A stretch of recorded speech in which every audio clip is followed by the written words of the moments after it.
In the early morning of July 6, 2002, Elbert County, Georgia was still shrouded in darkness. Suddenly, a loud noise echoed through the stillness. It was an explosion, followed by rumbling and a massive cloud of dust. Awakened by the sound, nearby residents groggily emerged from their homes to see what had happened. Upon witnessing the scene, everyone was stunned. The famous tourist site, the Georgia Guidestones, had been blown up, yet instantly became a national news sensation. Some were furious, others delighted, because this monument was known for its controversial message. Humanity should be limited to 500 million people.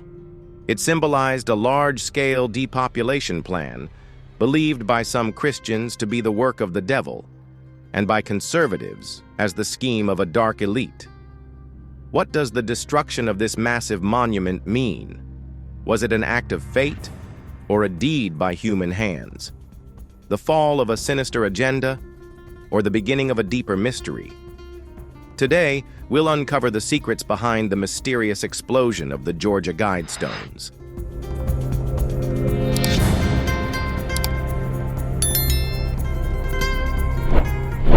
The explosion of the giant stone on July 6th was not only significant to the local area of Georgia, but could also be immensely important to all of humanity. The massive monument was located about 7 miles north of Elberton. On the same day, investigators from the Georgia Bureau of Investigation quickly arrived at the scene and determined that the explosion occurred around 4 a.m. The central top slab had been completely destroyed. Local police and investigators obtained footage from a security camera showing a silver car speeding away from the scene just before the blast. Strangely, no one was seen near the vehicle in the footage, fueling suspicion that this was a deliberate act of sabotage. Once the video was released, media outlets quickly reported that the attack may have been carried out by one or more individuals using explosives. However, the identity of the perpetrator behind the explosion remains unknown.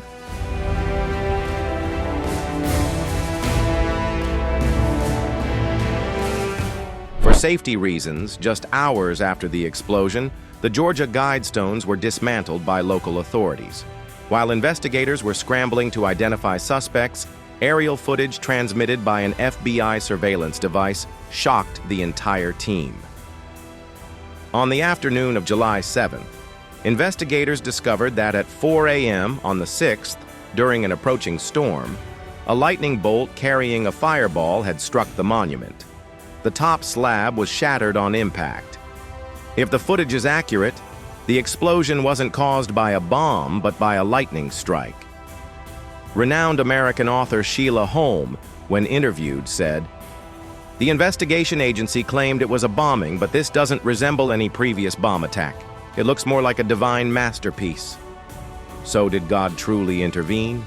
And if so, why would he destroy the massive monument that had stood since June 1979?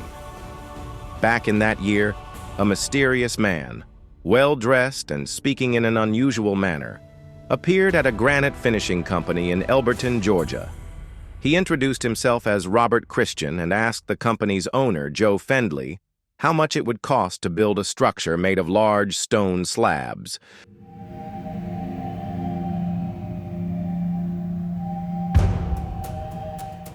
Christian stated that the stone monument would serve as a compass, calendar, and clock, designed to withstand catastrophic level disasters. No matter what might happen, it must remain standing. He then pulled out a model of the monument along with hand-drawn design sketches to show the owner. Christian also revealed that this wasn't his personal project, but one backed by an anonymous organization based in Georgia that had been preparing for it for over 20 years. Looking at the model, the company owner thought to himself that this probably wasn't just some eccentric madman. After all, aside from museums or places replicating England's Stonehenge, who would spend money on such a bizarre monument? To test the man's resolve, the owner gave an extremely high estimate, several times higher than a typical project, and added that it would require special tools and expert consultants. To his surprise, Christian accepted all the terms without hesitation. Realizing it was a profitable opportunity, The owner agreed to proceed with the project. He then contacted banking expert Wyatt Martin to serve as the project's financial coordinator.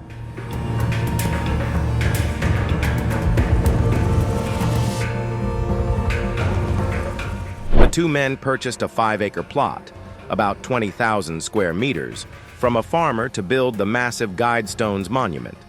This land was located above a granite quarry measuring 35 miles, around 54 kilometers, long and 9 kilometers wide, with an estimated mass of over 6 million tons.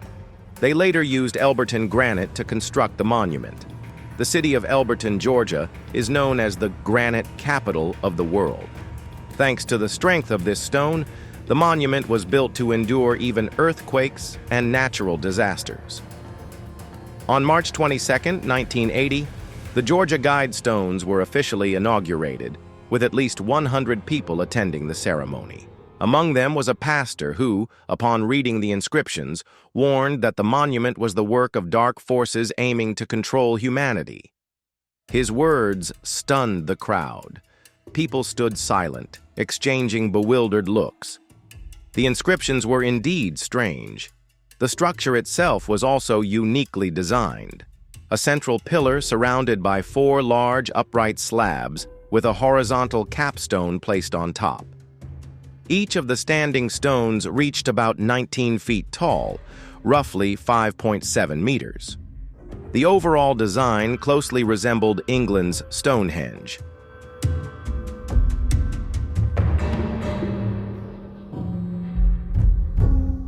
For this reason, the monument has been nicknamed the American Stonehenge. On the surfaces of the 4 upright slabs, 10 guiding principles are inscribed in 8 modern languages. Meanwhile, the 4 sides of the capstone above are carved with 4 ancient scripts: Babylonian cuneiform, Classical Greek, Sanskrit, and Egyptian hieroglyphs. These writings express a single message: let these be guidestones to an age of reason. The term guidestones quickly spread from there. On the western side of the monument lies a granite tablet, curved and embedded level with the ground. The symbols and writings on this slab briefly explain the monument's structure, physical dimensions, astronomical significance, and other related data. The stone also mentions that a time capsule is buried beneath it, though both the date of burial and the date to open it are left blank.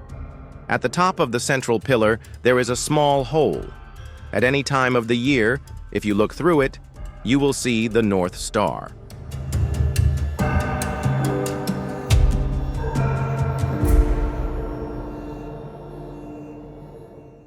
At the center of the main pillar, there is a narrow slit aligned precisely with the sun's solstices and equinoxes.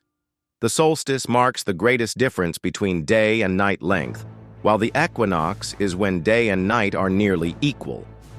On the horizontal capstone above, there is a circular hole with a diameter of 22 millimeters through which sunlight can pass and cast shadows onto the stone below, allowing one to determine the exact day of the year. Clearly, the monument embodies a remarkably accurate astronomical design, enabling anyone to track the sun's path. Ordinary people could even use it as a calendar and clock. However, what drew the world's attention most wasn't just this astronomical precision. It was the 10 inscriptions carved into the 4 upright stone slabs. The 10 inscriptions on the Georgia Guidestones read as follows: maintain humanity under 500 million in perpetual balance with nature. Guide reproduction wisely, improving fitness and diversity. Unite humanity with a living new language. Rule passion, faith, and tradition with tempered reason. Protect people and nations with fair laws and just courts. Let all nations rule internally, resolving external disputes in a world court. Avoid petty laws and useless officials. Balance personal rights with social duties. Prize truth, beauty, love, and seek harmony with the infinite. Be not a cancer on the earth. Leave room for nature. Leave room for nature.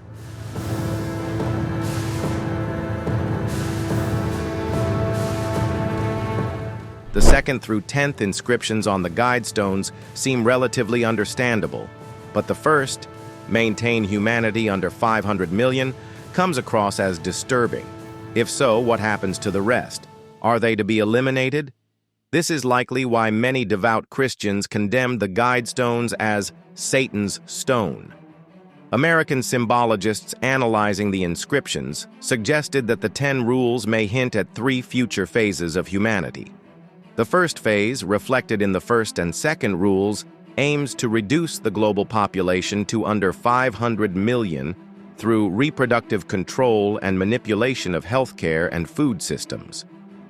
According to historical data, when the stones were erected in 1979, the global population was around 4.357 billion. To reduce that to 500 million would have meant eliminating over 3.8 billion people. By 2021, the global population had reached 7.9 billion, meaning 7.4 billion would need to be removed to meet that same goal.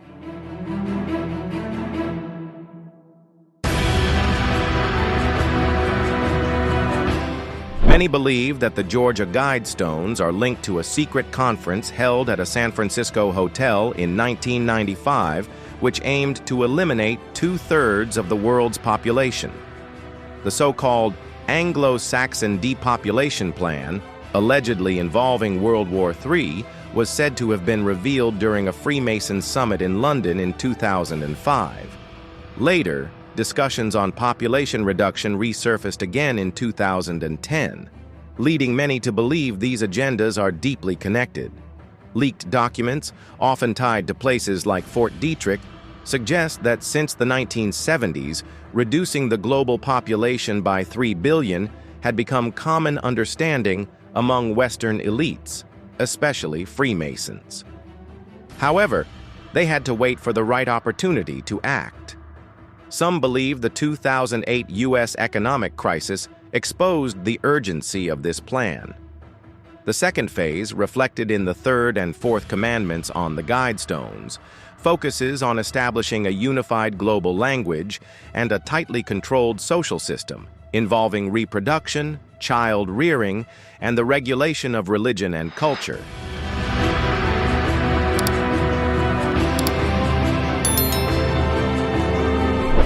The third phase corresponds to Commandments 5 through 10 on the Guidestones, aiming to abolish national sovereignty and establish a system of global autonomy. This includes a unified language, universal legal codes, a world court, and peaceful coexistence with nature. Some symbologists believe humanity is still in the first phase, while others suggest that Phase 2 has already begun, carried out quietly by agencies like the U.S. intelligence community, the World Health Organization, and environmental groups. Practices such as birth control and minimalist living are said to be part of this long-standing plan, which has allegedly been unfolding for over 20 years. What puzzles many is the presence of a rose symbol hidden beneath the monolithic structure. Some researchers interpret this as a reference to a secret society from the 17th century known as the Rosicrucians, a mystical offshoot of Freemasonry. The group was founded by a medieval German monk named Rosicrucians. It operated as a secret brotherhood, and many Freemasons later adopted the rose and cross as symbolic emblems, carefully preserved and concealed over centuries.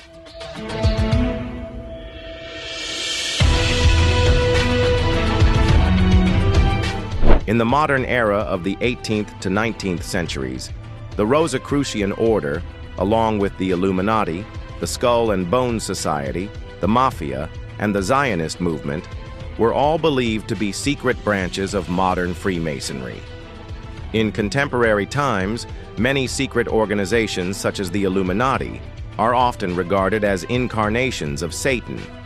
Some have used Google Maps to measure and discovered that the distance between the Georgia Guidestones and the United Nations headquarters coincides precisely with the number 660,600, further fueling suspicions that the builders of the Guidestones had motives connected to dark forces.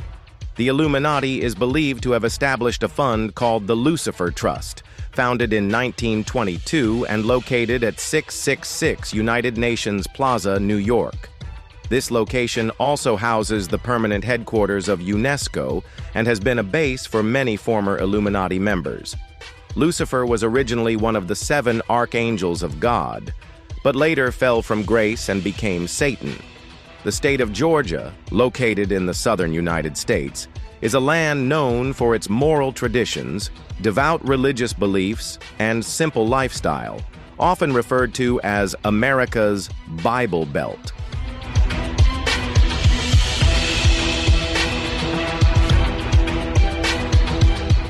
An anonymous organization spent 20 years carefully designing the Guidestones with a calm and refined aesthetic, never revealing its true identity. The name Robert Christian they used coincidentally resembles the name of the founder of the Rosicrucian order. They invested a large sum of money to construct such a bizarre monument, whose clearly inscribed message about population control gave many the unmistakable sense of a deeper conspiracy. Because of these associations, the suspicion from the simple residents of Georgia toward the monument is entirely understandable. In the award-winning documentary Agenda: Grinding America Down, written and directed by American filmmaker Curtis Bowers, Dr. Peter Haymond also spoke about the Guidestones. He believes that America is currently being silently eroded by dark forces.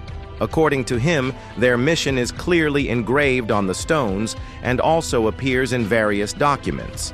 He warned that if not stopped, they could eliminate 6.5 billion people by the end of this century. This, he said, is not just a conflict between nations, but a battle to protect human civilization itself. Dr. Haymond even elevated the symbolic significance of the Guidestones and their surrounding mysteries, calling them a representation of humanity's ultimate struggle for survival.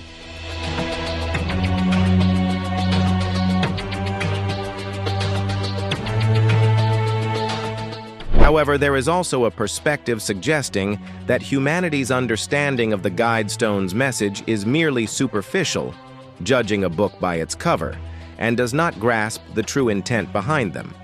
This interpretation claims that if the mysterious monument truly were part of a prophetic programming scheme orchestrated by Freemason elites, it would not have been made public so openly. The secrets hidden within the inscriptions are not easily deciphered, and the vast amount of money spent on constructing the massive stones was clearly not for tourism or a cruel prank.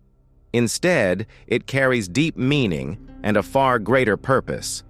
Some believe that the text on the Guidestones is a reimagined version of the Ten Commandments, not meant to apply to the present age, but to guide human behavior within a future New World Order following a global catastrophe. Ultimately, it is seen as a direct message for the few survivors of the end times. This theory further suggests that the secret origins of Freemasonry trace back to the descendants of Cain, who carved ancient pre-flood knowledge onto 2 stone pillars to preserve it for future generations.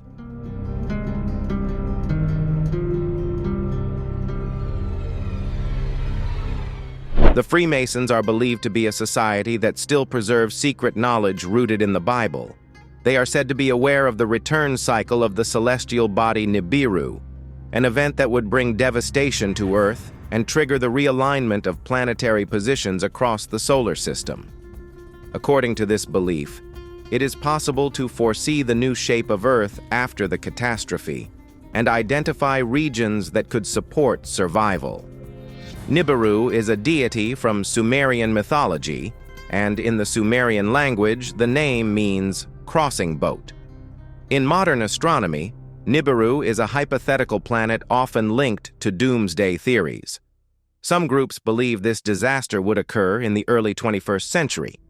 In 1953, American scholar Professor Charles Hapgood first proposed and analyzed the theory of Earth crust displacement, a concept that received support from Albert Einstein. This theory suggests that if Earth's magnetic field were to reverse, the North Pole could eventually shift to near Lake Baikal in Siberia, and the new equator would run through Atlanta, Elberton, Georgia, where the mysterious Georgia Guidestones are located.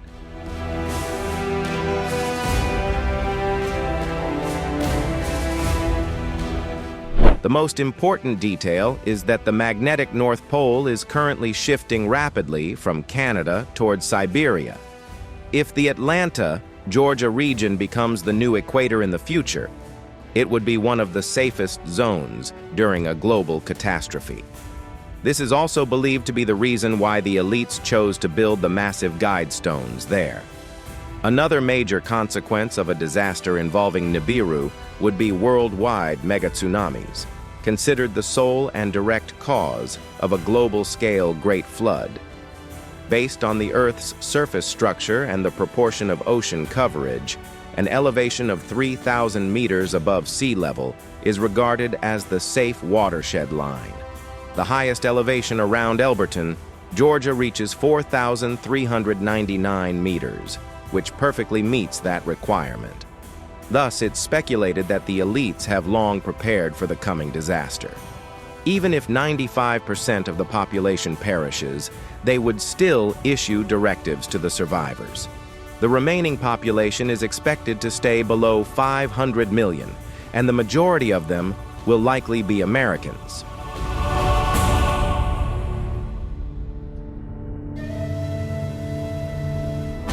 Additionally, this perspective suggests that, according to elite sources, the current geographical location of Israel is around 31.3 degrees north latitude, while the Jerusalem of the New Earth would be located at approximately 30 degrees north, destined to become the sole capital of the New World. It is also said that highly secret knowledge from the biblical era is now held only by the elites and a small group of elderly Israelites. When I first encountered this information, it initially seemed to align closely with the tone and warnings found in the Book of Revelation. However, according to the Book of Enoch, humanity's downfall stems from the fall of the angels, and God's guidance was never truly meant for mankind. Furthermore, the Nibiru catastrophe and the Earth's transformation remain speculative theories, much like human evolution, which still faces debate. To treat these narratives as absolute truth borders on illogical. This raises a deeper question. Are these elites the true keepers of ancient biblical wisdom, or are they representatives of Satan himself?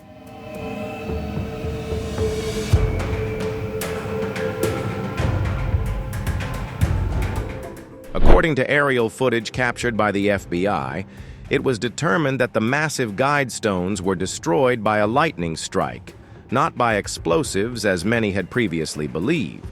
But if the Guidestones were truly a divine prophecy of the apocalypse left by a higher power, then why were they condemned and rejected by devout, humble local Christian believers who wanted them removed? Today, more and more spiritual practitioners and seekers are sensing an upgrade in the Earth's vibrational frequency. So, could it be possible that the messages inscribed on the Guidestones were part of a blueprint? An ancient cosmic order that was simply meant to unfold as written? And yet, in this present era, as humanity stands at the threshold of salvation, perhaps we have been given the chance to rewrite our fate. No one knows the answer for certain. What about you? Who do you think was behind the construction of this massive monument? Was it truly destroyed by divine intervention? Or was it an intentional act by human hands? We invite you to share your thoughts in the comments section below the video. And that wraps up today's discussion.